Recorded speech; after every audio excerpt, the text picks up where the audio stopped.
The challenge was not easy. How could we launch an oncology medication that would have a high impact on diverse audiences in the health industry in Colombia? How were we going to guarantee an innovative, technological and differential strategy that would allow us to obtain a high recall level? And how would we manage to connect two events that would take place simultaneously in different cities?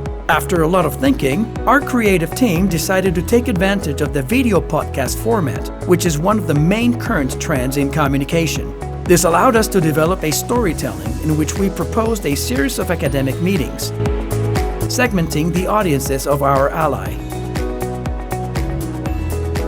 This is how Sintonía de Vida came to life, a phygital space with its own streaming platform, which invited the medical community to tune in to the same frequency for care.